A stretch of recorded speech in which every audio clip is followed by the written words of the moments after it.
Thanks everyone for making it. So this is Building Better Games live Q&A for game producers, for leaders in game development, those interested. We'll be talking about and answering questions about game development, about game production, process, agility, all kinds of different things. And yeah, if you're in the Discord, feel free to ask questions in the chat there. If you're on YouTube or LinkedIn, feel free to ask questions there. I might not have LinkedIn up and running. Unfortunately, it looks like there's an error there. But anyway, no, you're going to be great here. Yeah, Discord's actually a very strong option. So if you have questions, go ahead and ask. The questions can be about game production. They can be about the games industry in general, process, leading teams, leadership, whatever you want to ask about, and that's what we cover. We're doing this every week, so good to see you here. I'll be waiting to see questions come in. Jenna, who's my brilliant chief of staff, and some others are going to be grabbing the questions as you ask. So send them in, throw them in the chat. What have you got for me? Ask away, and we'll get into it. It's been an interesting last couple of years in the games industry. There's obviously been a lot of changes, a lot of shifts, a lot of things still shifting. More and more I'm seeing people say that the industry is going to change. It's not like we're just cycling, but this is more of a sea change event.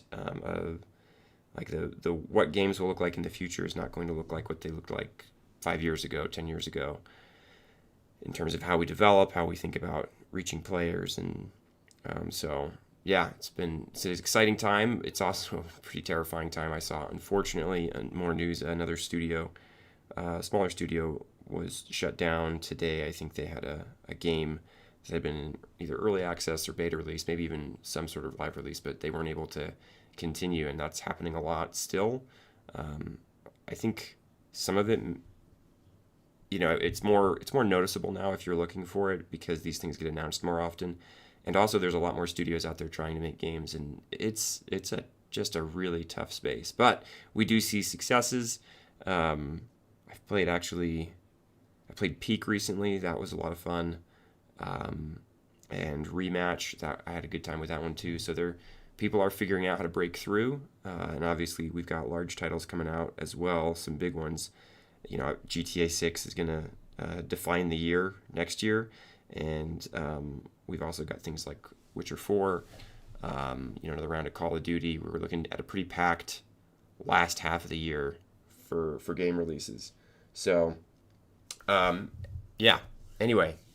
And then, of course, on the production side, things are changing. How big teams are expected to be, how they relate to budgets, the processes that we're using. I think one of the things I've said, and it's not an insult to game development necessarily, but game development has often been fairly insular in how it thinks about itself and what works in games. So if I'm thinking about what works in games, I tend to look at, well, what have other game dev teams done? What have their studios done? What have publishers done? It's harder sometimes, I feel like, for the games industry to reach outside of itself and go, maybe there's some things we can learn from other industries. And as a result of that, there's a lot of really cool things that have emerged in games that are uniquely solving problems that games have.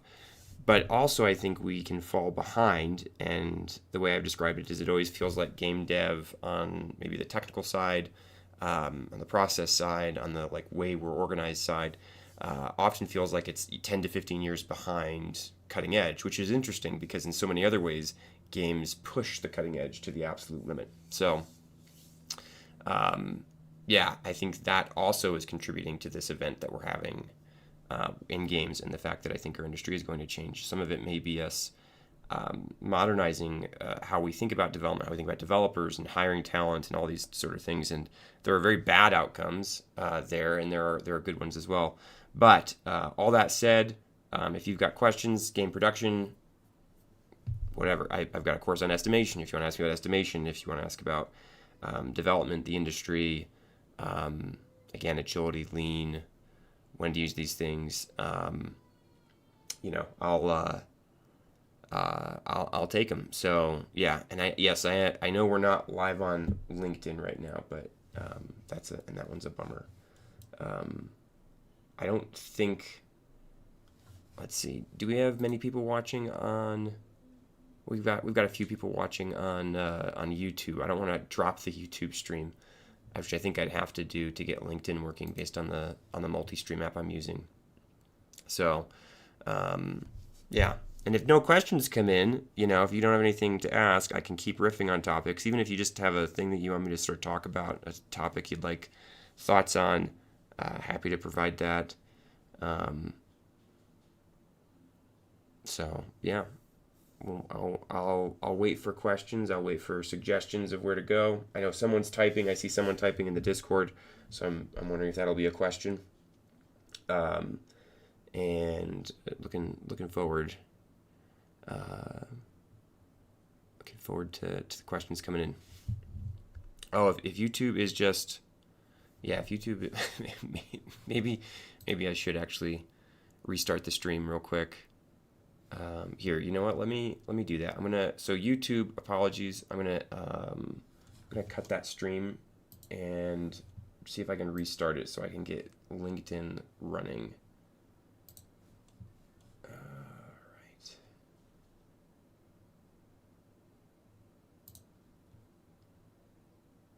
Okay, so we're gonna go here. We're gonna go here.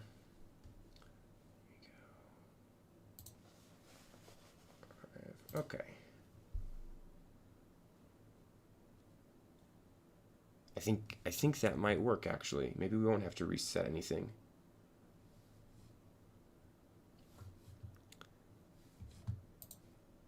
Okay, I think we are now going to be live on LinkedIn as well. So my apologies to those on LinkedIn. I know that's mostly where people show up from. So if you are you're waiting on LinkedIn, that's my bad. I messed up some technical stuff. I think I've got that resolved. So now I think we're live on LinkedIn. We should be live on YouTube, and we are live in the Discord. And I think we also have a question coming in from Il.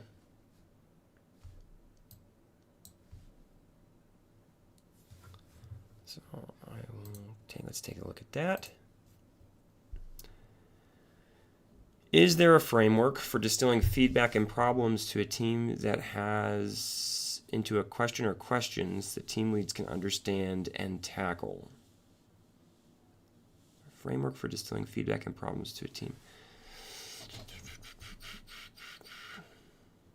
So the way I'm understanding this question is you have a team and you're a leader on that team and you're trying to understand what's the feedback, what are the problems that the team is having, and how can we understand that so that we can tackle them? There are a number of frameworks for this. A simple one is a lot of the retrospectives out there that exist, the formats for them. It could be as simple as what's going well, what's not going well, what do we want to change. There are so many. There's 4-quadrant models. You can do the boat analogy where you draw a picture of a boat on the sea, and it has an anchor, and the anchor is like, well, these represent the things that are slowing us down. So write down near the anchor the things that are slowing us down. You can do these things virtually. You can do them in person. There's a lot of different ways and frameworks for trying to figure out, okay, cool, here are the problems people have. The simplest one for me has always been to not really have a framework per se, but just to ask people on the team what they're encountering, what gets in their way, what are the challenges that are there that they wish weren't, what are things that they wish were better, what are the opportunities they see for the team to deliver more value or deliver more rapidly. And in some sense, then perhaps the framework is not all the time, and depending on what how big the team is, but at some frequency, especially if you're a leader on a team of, let's say, 12 or less, let's say monthly, you're having a one-on-one with everybody on the team. Some people like to do that a lot more than that. I try to limit my one-on-one load and have a half-hour conversation with people and ask them, what do they see? What's going on? You will pick up patterns from that. Now, what you do with that can also go into a framework. I have a model I use to help understand organizations where I split things into six different buckets. There's what do I see as a cultural concern? What do I see as a product vision concern? What do I see as a process concern? What do I see as a leadership concern or topic? What do I see as an organizational topic? What do I see as a miscellaneous, like the stuff that just doesn't fit in any of the other categories? And so as I'm talking to the team, I can be putting things in those different buckets. Sometimes that's really helpful. Other times, because there's often overlap between those buckets, a cultural problem might bleed into a product vision problem, and a process problem bleeds into an organizational problem, and these sorts of things. You don't necessarily want that to be inhibiting what you're doing, but if you're trying to get a good picture, that's a model you could use. So, first ask everybody, have some sort of continuous improvement or reflection meeting, ritual, ceremony, whatever you want to call it. They're typically meetings or some sort of async format where you talk to the team as a whole and you ask them how it's going. And then also be regularly interacting with people one-on-one. And you will start seeing patterns that emerge as they suggest ways that the team could be operating better, or what's slowing them down, and really annoying, frustrating things they go through every day. The challenges with all of these, blind spots are still blind spots, and often teams share blind spots. Once they get used to an environment, they'll all, if there's some really broken thing about how, I don't know, you checks into the build where it ends up taking an extra half hour every time you do it, it's possible that everybody's just acclimated to that and used to it, and they don't bring it up. So it can be helpful still to have sometimes outside eyes come in, or really when someone new joins the team, really talking to them about what are they seeing that seems out of place or out of sorts. Like, what do they see that seems really good, and like leaning into those strengths, trying to mitigate the weaknesses, and figuring out how you can get that team operating well. The other thing I would say on that is feedback you have to be careful with feedback. Feedback usually means something's wrong. Not always. Sometimes it's just, if you had somebody who's really wanted to play a really casual, fun, lighthearted game, and then you put them in like a Halo tournament or something, they're not going to have a good time. And their feedback might be, this wasn't a fun, casual, social time with friends. Well, maybe they want to play, Jack in the Box games, right? Party games or something like that. And so you have to be careful about the feedback that you hear in all environments, both from players and from your team. But most of the time when people give you feedback, it's because, hey, there's at least something wrong here. You have to be careful about the solution, right? They might be good at spotting that there's something wrong. They may not be good at spotting what might fix that. And so be careful about just, the team said, like, I don't know, I'll give you the classic one that every team that I've been on seems to say at some point, and often, actually, this is an anti-pattern, is we don't like doing daily stand-ups. Daily stand-ups don't add value.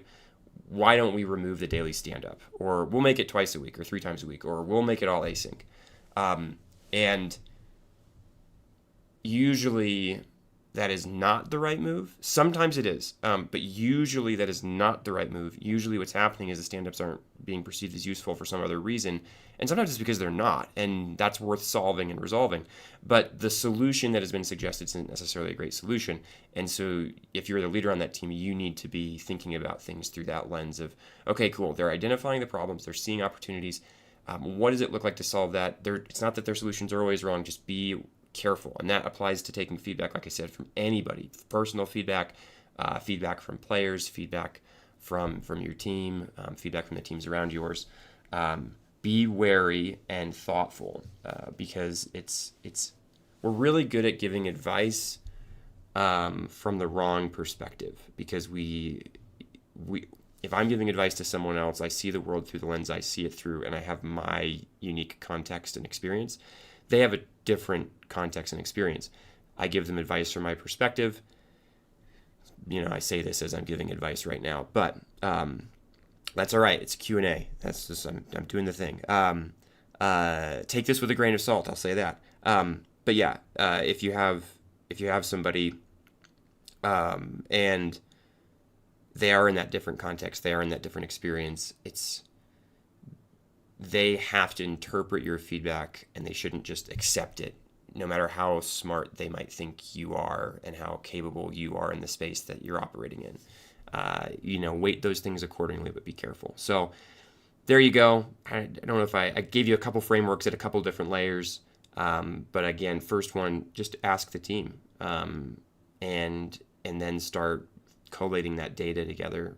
You'll start seeing patterns most likely, and see if you can involve them in the solution as well. I think an anti-pattern is that leads solve all the problems and the team is just supposed to keep working. And what that often leads to is reversion back to whatever was not a good state, because the team doesn't feel at all invested or involved in the improvement of the team. They're like, well, that's the lead's job. My job is just to keep doing my thing. So there you go. Hope that helps. Any other questions? Those on YouTube, those on LinkedIn, those in Discord. Any questions you've got about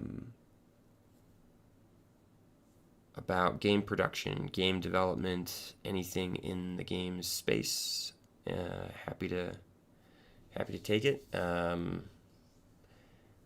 I think that last question too, just to dive in, like if I could only have one meeting, one thing that the team did as part of being a team. If you said like, hey Ben, you only get one, do you want, I don't know, do you want do you want a backlog? Do you want planning meeting? Do you want stand-ups? What do you want? The one thing I would want is a retrospective. If you forced me to only have one. And the reason is, if I start with a retrospective and having the team talk about what it is and is not working in terms of how they're collaborating and working together, I think you can get a team to basically invent everything else from that base point. Every other point is hard, because if I say, like my big three, if I can only have three, this is an interview question I used to ask people and I wanted to have my own answer. It was the retrospective, the stand-up, and the backlog. The backlog, because it's very important for us to be able to say these are the most important things and we're focusing on the top of the list. And that's being maintained and updated, so that we know that the work that we're doing actually matters to the bigger picture. The stand-up, because in the space of game development, change happens a lot. And if you can have really clean, fast stand-ups every day where we're just reminding everybody, hey, remember, these are the big goals. What's the most important stuff we're doing that reaches those goals? How are we helping each other reach those goals? I'm not a fan of the 3 questions, but that one also seems very, very important, because it's that heartbeat of we're remaining aligned, we're staying on point, we're staying focused. Over and over and over again. I think that's very important. So that was another one, but then the retro is one I think that surprises people, and I think one of the reasons it surprises people is it's one of the first things that get cut. When things get tense, when things get tough, it's like, well, we've got to do review, we've got to do planning, we've got to do our stand-up, which often in that environment is really just a status update, unfortunately. We've got to do all that stuff, and we don't value this compound interest that is possible with regular improvement, regular small improvements to how we're operating and working together. And sometimes big ones, but like even if it's just regular small improvements. And when teams lose that ability, I have this idea that, entropy is part of the world. Everything is in decay. Alignment is in decay. But I think also team effectiveness without some sort of counter pressure is also in decay. Yes, sometimes teams will get better over time, but that has to be through teams wanting to get better over time, and they have to learn how to do that.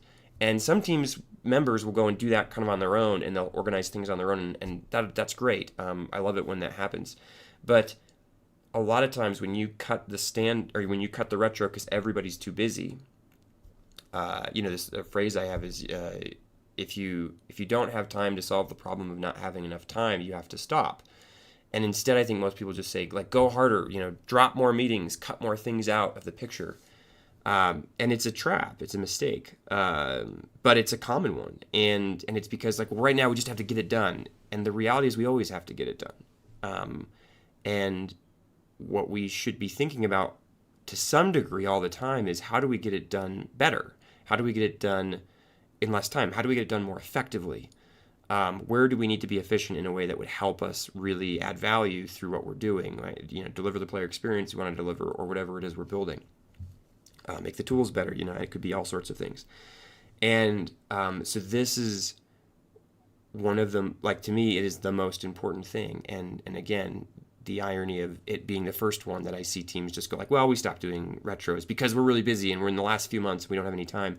It's like, yeah, now's where it really matters. Now where like, even if you just take a half hour every couple weeks of having the team come together and say what's working and what's not, skipping that means that people are gritting their teeth and not able to talk and not able to address those things, or they have to find some external mechanism to do that at a time when everybody's obviously pushing really hard. It's difficult to protect that time, but it's highly worthwhile. And to go one layer deeper, I think one of the reasons that people cut the retro is because, frankly, most teams don't get a ton of value out of them. They're not getting the return that makes it feel worthwhile to the leaders or the team. And so when it's like, well, what are we going to cut? What could we cut down to go faster to try to put more time into work? The retro makes a ton of sense. And here, this is even sadder, which is in that environment, maybe they're making the right call. Well, why would we waste half an hour in this meeting because we never get any value out of it? And for me, I go, why in the world are you not getting any value out of retros? How is that not, as you're moving towards a big release and you're realizing that you have less time, how are people not invested in saying, what does it mean for us to improve as a team, how we work together, what we're doing together? Because there's this trap you could fall into that, like, you have a team and they should arguably cancel all their meetings because none of their meetings are actually effective or worthwhile. But when you step back from that team, you say they do need to align, they do need to meet and talk to each other on a regular basis about things, and having that be purely informal or ad hoc is not going to solve the problems they have based on the change in the environment. And what that means is you have to actually go into those meetings and say, why isn't this working? How do I help it to work better? What is the actual intention here? And again, so often we're just doing it out of habit. We're doing it, it's sort of a rote practice. It's a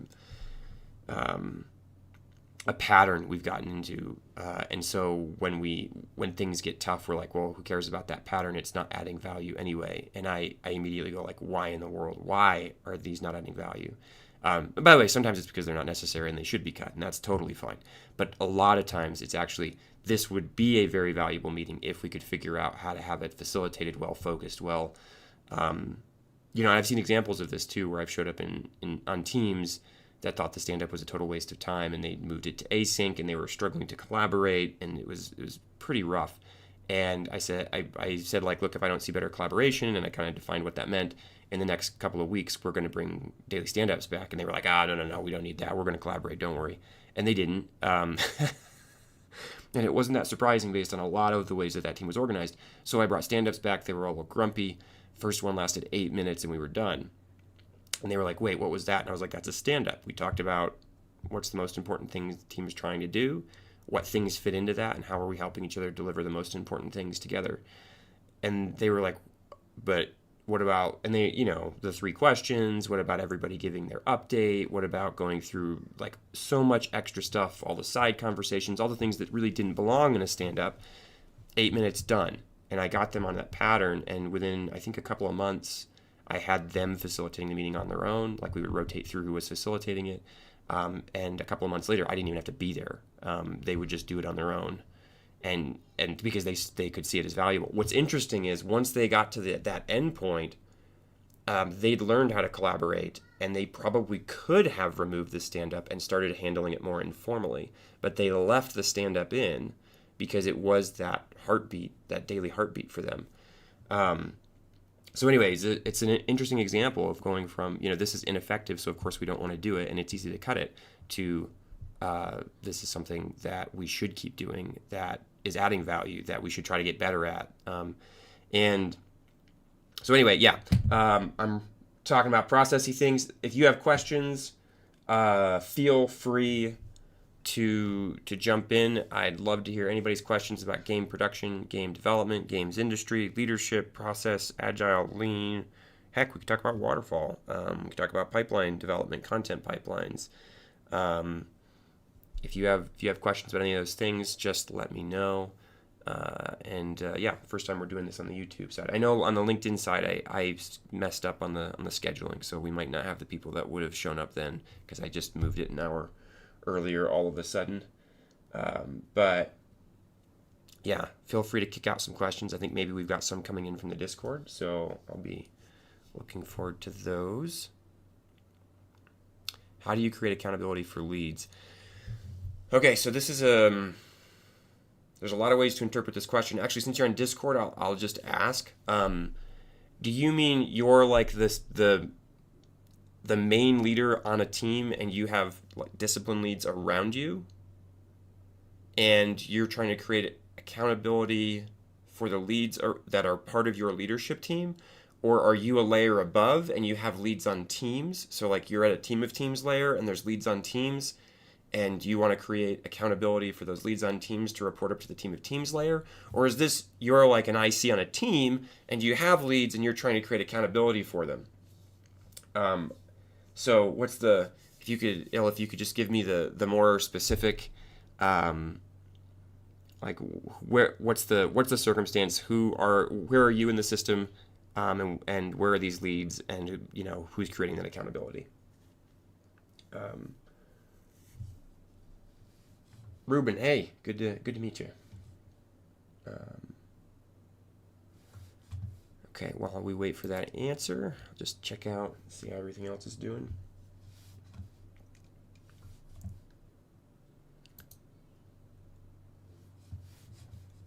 Okay, I think we've got our answer back in. Let me see. I'm a producer and have a director above me and leaders around me. Okay, so you're the producer. You've got discipline leads around you. Great. Okay, so how do you create accountability as a producer when you're working with other leads? A lot of this comes down to understanding what those roles are. And that's true in all cases. The reason you want to know what roles are is accountability. There's a 4-step system for accountability that basically goes like you have to set expectations. You have to communicate the expectations that you have for the people around you. You have to negotiate those expectations with them if they disagree. You have to actually commit to like, okay, here's our shared set of expectations and what I'll be holding you accountable for. And then you have to actually then follow through on that. You have to like hold accountability. So to hold someone else accountable implies that there is something you can do to either reward or punish what happens. It doesn't mean you always have to reward or punish. Sometimes it's, like we have learning opportunities and things like that. But you can't actually, in my opinion, you can't create true accountability for somebody else unless if you can reward or punish them. This is like, you have to hold yourself accountable. Well, you can do that as long as you're willing to reward and punish yourself. If you're not, you'll notice that your efforts to hold yourself accountable don't work very well. But having somebody else who, even through the function of guilt or shame, you have an accountability partner and you're both supposed to go to the gym 3 times a week or something, and you don't always go at the same time, but they call you at the end of the week and they're like, hey, did you go to the gym 3 times? And you have to say, I didn't, right? There's even that small amount, it's like, well, they're creating accountability for you. And they have this ability to reward or punish you because you feel bad, and they're like, oh man, you got to do better next week or whatever it is.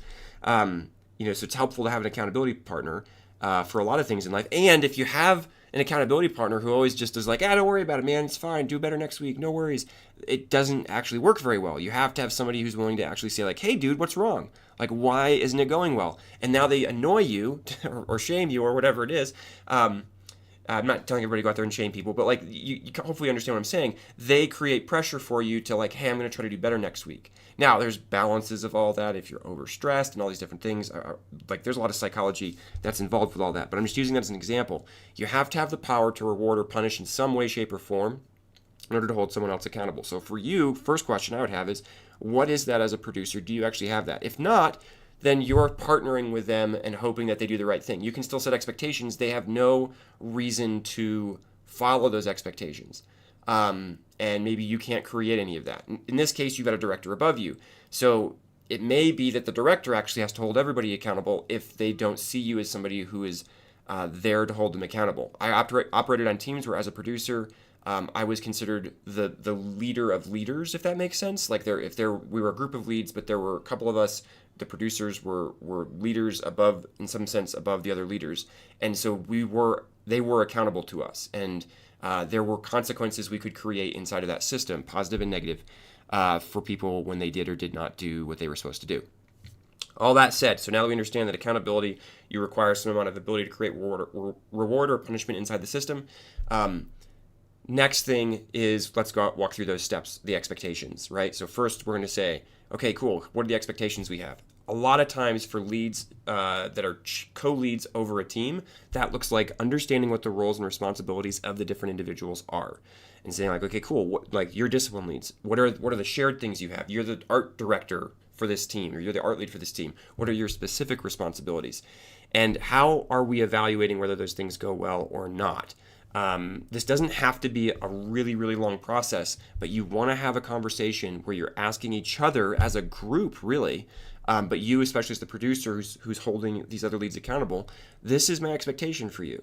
A lot of times we are not communicating our expectations, and then we end up disappointed with each other. And there's a quote, I think it's unspoken expectations are premeditated resentments. I may be paraphrasing that, but unspoken. So if you don't communicate expectations, you're just getting ready to be bitter and resentful of when people don't meet your expectations later. So that is why that first step, set expectations, is so important. Again, you can do that through like a roles and responsibilities matrix. You can do that in a set of ways, but really you're going to communicate. Like it could be as simple as, hey, I'm the producer of the team, so I'm the leader of leaders on this team. Here is what I expect of you.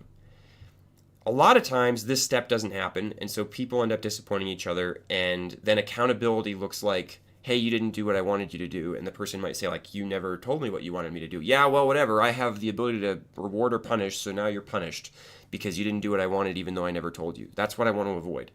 So the first thing, we set expectations. Then we negotiate. Why do we negotiate? Because we both have different views of the world, and sometimes you might set an expectation for someone, and they might come back and say, that's not a reasonable expectation. Or this actually happens more than you'd think. Hey, you didn't set enough expectations for me. Here's all the things I'm expected to do. Here's all the things I'm holding myself accountable for as I operate inside the space. This is what I feel responsible for. I want you to hold me accountable to these things. Again, especially in higher functioning organizations, that happens quite a bit. And so now we negotiate. Now we figure out, okay, cool. What are the things like, hey, that's an unreasonable expectation. I don't think it's reasonable for me to do that. I think you have to do that. I think we have to figure that out. What can I do to support you as you try to do that thing? And so you have these conversations, you figure it out, you do negotiation. By the way, there's a GDC talk I did on this a couple years ago. It's on YouTube if you want to find it. It's called 4 Simple Steps to Accountability. So you can also look there. I'm just giving you like the highlight reel for this one. But now that we've negotiated, now we actually commit. And commit is to say, okay, cool, we all agree. We as a group of team leads, or perhaps even in a one-on-one, depending on the environment, we all agree these are the things that we are committing to doing. These are the expectations that we have. We think that's fair. The thing I love about the commitment part is that you as the leader are also committing to helping them do that, ideally. You don't have to, again. In some sense, all you need to have accountability inside of a system is to have somebody who can reward and punish people. They never have to set or negotiate or commit or anything. They can just hold people accountable arbitrarily, or that's what it'll feel like. And those are very frustrating environments to work in. Some of you probably have worked in them. It's not a lot of fun. You're constantly trying to figure out, wait, what am I supposed to do? And if you ask, no one will give you an answer, and then you do something wrong without knowing it, and you get in trouble. But ideally, we're going through these steps. So we're setting expectations, we're negotiating, we're doing a commitment piece. We're also saying as part of that commitment piece, I am also going to help you do these things. And then the hold hopefully isn't just, hey, every quarter we check in and did you or did you not do your quarterly, did you meet your quarterly expectations? Hopefully it's an ongoing conversation about what's going on, what's not, and what support you need. Because again, the person who has the ability to reward or punish, be it you as the producer or the director, also probably has the ability to provide support for those individuals. And so we can have a conversation about, hey, you had this, we said that there's this expectation that I have to create the style guide. Part of me creating that style guide is I need time to spend at work doing the style guide. Right now, I'm overwhelmed with the amount of direct reports I have. Right now, I'm overwhelmed with the amount of meetings that are, the leads group is involved in, or the team is in, or the art department is in. I need you to get me out of some of that so that I can actually spend time, like focus time. How are we going to do that? Like, I need your help. And now you have to go, okay, great. Yep, that's fair, right? I am part of you succeeding as well because I have that ability to create some of these things. So once you do that, that's like what holding accountability will look like. So how do you create accountability for leads? Same way, to some extent, you do in almost any environment. And this doesn't have to be some big, formal, long process. These can be it can be informal, it can be quick. This could all happen inside of like a 15, 30-minute meeting in some cases. But you set expectations, you negotiate those expectations, you commit, and then you agree to support as the people move towards those expectations. And then you stay in touch with those individuals that you're holding accountable as they go. And by the way, if you aren't doing this, as you said you're a producer and there's a director over you, if you're not doing this with a director, you should initiate this from the role you're in. The subordinate role, the one who's doesn't have the power inside of that relationship, can also initiate this, and I recommend it. I recommend you talking to your director if you don't have this already and saying, hey, what are the expectations you have for me? And again, there's different cultures, different ways you might approach that. But within whatever the cultural context is, what are the expectations you have for me if they're not clear? Here's what I think they should be. If you bring that, I've joked about this, but I've never seen a manager who would be upset about someone coming to them and saying, hey, I want to know what your expectations are for me. And also, here's what I think they are. What do you think? It just puts you in a very positive light in most environments in the game development space. Okay, close that question. Chris P. Bacon, got a weird one here. My team is working on a project where leadership misalignment and a lack of vision has led to us throwing away work completely 2 separate times over the course of a year. I want to reiterate it's not because of the quality of their work. Any way to help retain team morale in an environment where it feels like folks' work doesn't matter.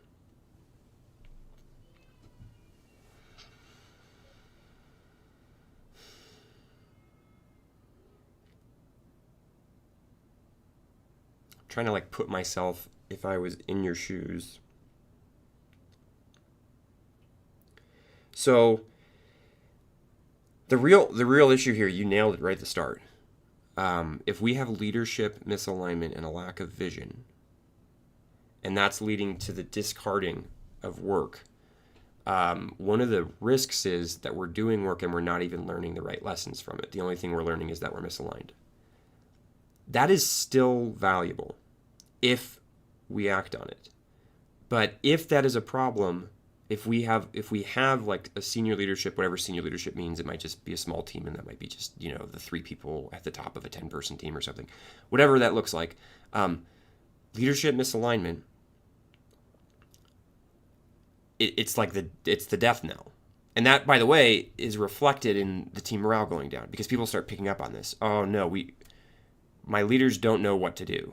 Why am I following a leader? I follow a leader because the leader knows what to do, or at least picks a direction that is positive for a group of us to try to achieve something that I couldn't achieve on my own. They relieve the uncertainty of the world, of where I should go and what I should do. And if they're not able to do that because they're misaligned, team morale will suffer because individuals are going, wait a minute, what am I doing? And so, how do you help with this? Depending on the size of the structure and your role in it, there might be a lot you could do or not very much. But in all cases, however you can, within the relationships that are there, I'll say politics or influence games or whatever you want to call it, but the relationships that are present there, how are you helping that team, even the leaders above you, learn and focus on what would it look like for us to be aligned? What would a vision be that we could get behind? Sometimes that might come in the form of suggesting it, because if you only ever point out hey, I think we're misaligned and we don't have a good vision, people are like, that's a hard problem and I'm really busy. Okay, let's spend some time generating one. Now, you can even work with your team on this, and that can be a way to help them build morale. That you've got to be really careful there, because one of the things that might happen is that vision will be rejected when it goes to the people who have to make that call. And that can, we all got excited about a vision we created for what this should be, and then as soon as it hit a higher level, they immediately shot it down. So you got to be careful about how you frame that. but you really have to get at that root issue however you can, and you need to communicate that to the team. I understand that I understand you guys are having a hard time. We've just thrown out like a lot of work twice, because of leadership misalignment and lack of vision, and we're not learning the right things. I want us to make sure we're doing that stuff. I'm going to be spending more time trying to work to see how I can facilitate that with the leaders above me, with the people around me. I'm going to see if I can like get us moving to a place where we're at least learning the right lessons, where we're what we do, even if we have to throw it away, because that's fairly normal. If we're not, if we haven't found something that works yet, we might be trying things and pivoting and throwing away and trying things. That's the nature of trying to find a game, like honestly any product where you're trying to get it to land in a marketplace where we're not quite sure what it would look like. And you specify like it's not because of the quality of the work. Yeah, it rarely is. The interesting thing about making games is it's not actually the creation of stuff that's hard. It's how it comes together into an experience that's hard. It's not to take away anybody as an expert, because a lot of them are really, really good at what they do. And if I were to go do it, it would be very, very hard for me. But like, there's a lot of really talented people in this industry. They can create the art, they can create the code, they can create the designs and these things. The question is, how does it all come together? And do we have a shared picture of what that is? You have to start there. And so that would be like, that's a couple different ways I might attack it. One is to let the team, and also just let the team know that they've been heard, right? They're like, hey, this is frustrating for you. I understand that. Just so you know, it's frustrating for me too. And this is what we're going to do about it, right? Whether that's, let's come together and try to help the leadership have a better answer to this, or whether it's, I'm going to go see what I can do to make this better. Apologies, I might not be as available as I'm kind of running around seeing how I can navigate the organization to create clear game vision. And that's not easy, man. It's super hard, and I wish I could just say, and don't worry, then it'll totally work. This is the reason. I was talking with a guy named Graham McAllister. I've talked to him a few times. He's studied game vision, and he views it as the biggest reason games fail, bar none. And so I'd love to tell you, like, don't worry, you just do these things and it'll fix it, and then the high quality work will just make everything great. I can't. I wish I could guarantee that. I can't. But I will say there's very little that would be more use. There's very few more useful places for you to spend your time than seeing how you could positively impact that. And as the team sees you doing that, and especially as they see you advocating on their behalf, they will at least be like, okay, someone's trying to solve this, right? Let's keep doing what we're doing. I would also say this, early on when you don't have a great idea of what you're trying to do, be careful about going too high quality on work. One of the things I encourage teams to do is actually undershoot rather than overshoot quality. It's very counterintuitive. People don't want to do that because it's like, well, look, I'm producing low quality work. We only need low quality work right now to test something out. And so it's okay. We don't know if this is right yet. If you spend a bunch of time making it high quality and then we throw it out, that's way worse and way more time invested and way more of a morale hit than we got something roughly prototyped. By the way, depending on your team, this doesn't always work because not all teams have the cross functionality to do this or have the skill set really to do this in some way. If you've already thrown out two things and we feel like there's still leadership misalignment, there's still lack of vision, and you feel like that was high quality work, I would say, cool, do like 10 things low quality and show them to the leads.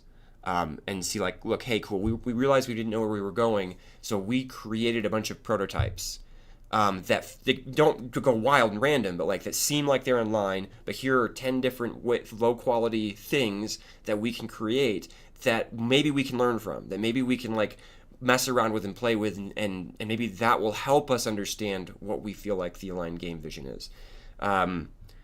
Depending on your finances, I would reach out to Graham McAllister. He does something called a game vision alignment check and some other things. So he's a great person to talk to about this. He doesn't charge very much for it at all. He's like, you can get it for a song and a prayer. It's crazy. But I would reach out to Graham McAllister at his website, and maybe he can help out as well, because the leadership misalignment, the lack of vision will sink you if that doesn't get resolved. So hope that was helpful. Wish I had better news for you.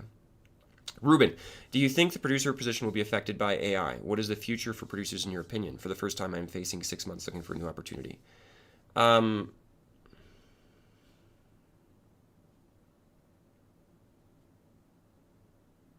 torn on this. I think there are some producer roles that were all about report assembly, and like dashboard creation, those will be very affected by AI. I think the fundamental role of a producer is leader, and I think AI does not lead well because a huge part of what a leader does is discern, and AI does not discern. So the core role of leading and influencing will remain, and the producer will still have that. I think even the systems building side. The influence side, the systems building side, AI will help. I think people will start, I don't know how to articulate this. This is the problem I'm having, AI. Can you help me frame this in a way that doesn't offend my leadership team? And AI can give you something. The risk of AI is that it's, and people argue, it's like, oh, this PhD level. I have not seen anything in the AI side be PhD level all the way through, like end to end, thought through all the way through, because again, it can't think. I kind of view it as you get a passing high school grade. AI can get you a passing high school grade in a lot of different topics, because that's the generic massive stuff that's out there, and it's just amalgamating that. So I think you have to be really careful when and if you rely on it, and if you're not an expert, it will bite you trying to rely too heavily on AI. But everybody says like, well, AI is getting better. It's going to get better and better and better. Yep. I don't see a future where it steps into the leadership and influence role. One thing it might change is if it does make everybody else more effective, which honestly, the jury's still very much out on that. You get conflicting reports every day, because the way we measure productivity might be things that AI is really good at, and we may be in a situation where productivity doesn't actually really lead to good outcomes, like more productivity. So like we're just more productive at doing more things that don't matter that much. But let's say it did make everybody else a lot better. Maybe there would be smaller teams, and so producers would shift from that perspective. I do already think that a lot of the large, like the giant teams were bloated anyway. So AI might be an excuse to resolve some of that. And that sounds really harsh, because that can lead to layoffs. That can lead to all kinds of things. I don't think AI is there yet, honestly, to be able to do that. I think the companies that are laying people off right now based on AI, like, well, AI is the future, so I don't need to hire new people and I can fire some of the people I have. I think they're making a big mistake. I think it's going to backfire. My opinion. I don't see the tools as being there. And when you remove all the experts from the system, or when you try to keep only the experts but not the next generation of experts, you create either a now problem or a future problem for yourself and your organization. So what is the future for producers in your opinion? What I want it to be is producers embrace their role as leaders and people who influence the organization for the good. We help the teams, the people they're leading, the individuals they're leading succeed. We help the game succeed. We help the organization succeed. We serve the people that we work for. We're serving all of that effectively as leader, as influencer, and we're figuring out how to navigate that organization in a way that leads to better outcomes, to better games. For the first time, I'm facing 6 months looking for a new opportunity. This is somewhat related to AI, because AI has been an excuse for people to lay off and not hire. But even before AI was becoming a big thing and people were taking it seriously, we have that endless supply-demand problem that's absolutely at its worst right now. It's a nightmare in terms of how many people want to be in games versus how many roles in games exist, especially in the midst of a general contraction and shift in the industry.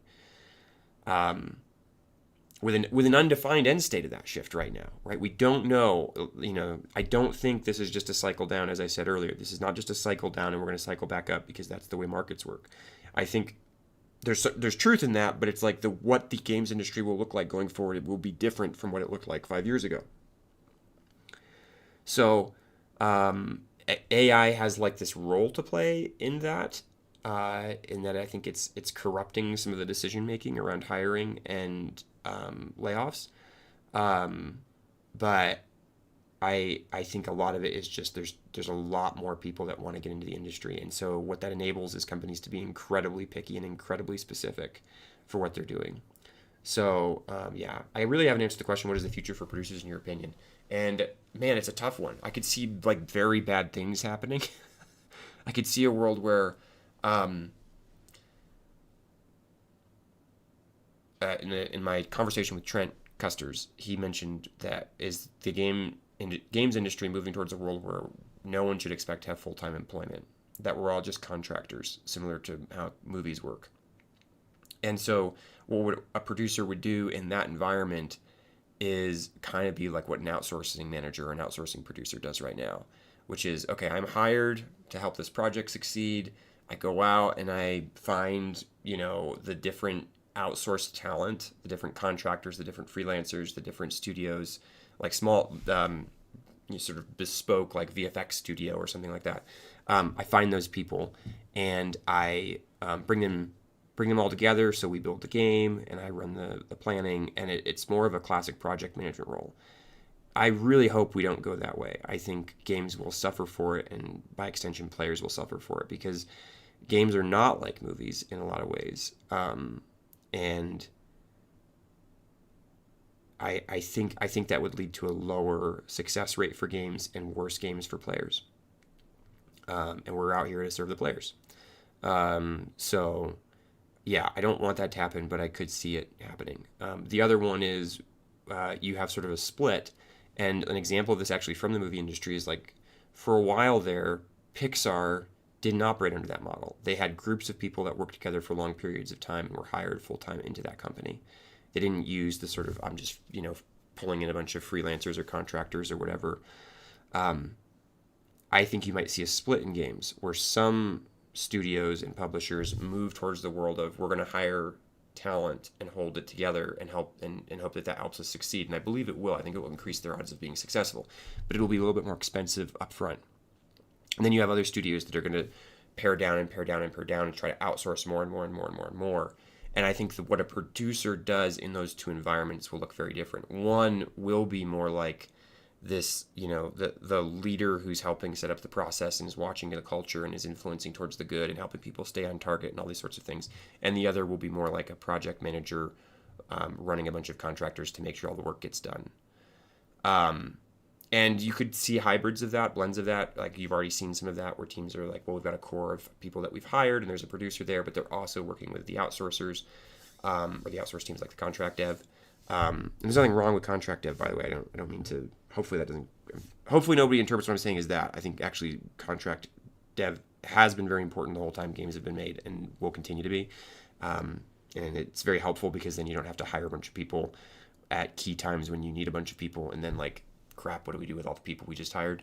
I don't want to go back to a world where you hire up to ship date and then you fire everybody right after. So yeah, there's different things. There's different paths I could see. I'm messing with AI, but I'm messing with it more on the perspective of, like, I'm a consultant who goes in and helps, like, leadership teams. It's helped me do some things in some of the training that I've done and developed. I've talked about that before. I find it to be a lot of people have said, like, it's like an over-ear puppy junior producer, and I think that there's truth in that. It's just too excited. It wants to give you an answer, and it'll give you the wrong answer as easily as the right one, and it won't know the difference because it doesn't know anything. It's just, the way neural networks and like scaled LLMs, like, this is just how they function. They can't tell the difference between truth and fiction once they start answering the question. It's just what word makes sense after the last word, or, how does this go together? So you have to be an expert, I think, to use it well. Unless if you're just like, oh, I'm no good at this thing at all, I can't evaluate it, but I don't trust myself to do it because I'm really terrible at it. Well, at least the AI can do it somewhat better. I think this is actually where something like even poetry sits, because a lot of people have been very impressed by poets or by poems that AI generates. And I wonder, are poets impressed, or is this like actually something where people who have studied poetry for years, would they be shocked and like, wow, this is amazing, or is it something that the layperson is like really impressed by, but that actually like a real poet sort of would be frustrated. So yeah, just make sure you're still studying, make sure you're still becoming an expert if you're using AI. Otherwise, it will hoodwink you without that being the intention, because it answers your questions and always wants to give you an answer. Still, some good advice I got very, very like a few years ago was, you can have a prompt, or part of your prompt can be, if you don't know the answer, just say I don't know. Or if you don't know how to do this, just tell me that, right? You tell the AI that, because then sometimes instead of getting like a long answer because it had to answer because that's what it does, it might just say I don't know. And that can be good for you to know whenever you're trying to get something out of the AI. So yeah, there you go. All right, last few minutes here before we close. I think we got through all the questions. So thanks for those that showed up. Sorry to LinkedIn for the last minute technical snafu on my side. If you are interested in learning more about the stuff I do, I focus on helping leaders in game development. I want to help us all like solve the right problems, not the wrong ones. Production is my craft, my expertise. I work also with leadership a lot. That's sort of the through line of my career. And so if you're interested in training around that stuff, I have a bunch of trainings. You can go to the website, buildingbettergames.gg. There's a Succeeding in Game Production What You Weren't Taught course, where I try to help game producers or people who are interested in game production really understand what the core of that role is and how to do that well. I do not feel like most producers know that. I don't feel like we have an aligned picture of what the producer actually is in game development. So I try to answer that question and then give you some concrete steps as well as what traps to avoid. The other thing I do, I recently released a course called Advanced Estimation for game and software development. That is a look at why we estimate. Let's reframe estimation so that it can actually be helpful, avoid the traps there, and then here are some techniques and tools and ways that you actually estimate to succeed. That one's early access. I'm still developing it, but you're welcome to check it out. And then if you're on the East Coast of the U.S. or you're in Europe, I have an Agile Fundamentals training coming up the August 11th, 14th. I highly recommend it because so many other people that have gone through it have spoken very highly of it. It's probably the highest reviewed thing I do. So it's a 4 hours for 4 days training, so it's half days. And we will cover all things Agile, how that applies to game development. What does it actually mean to do this right and not just sort of follow Scrum or SAFe or something and really often see less value than you could otherwise have. If you have other things that you're interested in, leadership training for your studio, leadership training for yourself, feel free to reach out. Constantly setting up, figuring out things like that. And thanks a lot for showing up to this live Q&A. We'll keep doing these into the future. And looking forward to the next one. All right. Thanks for all the questions. Cheers.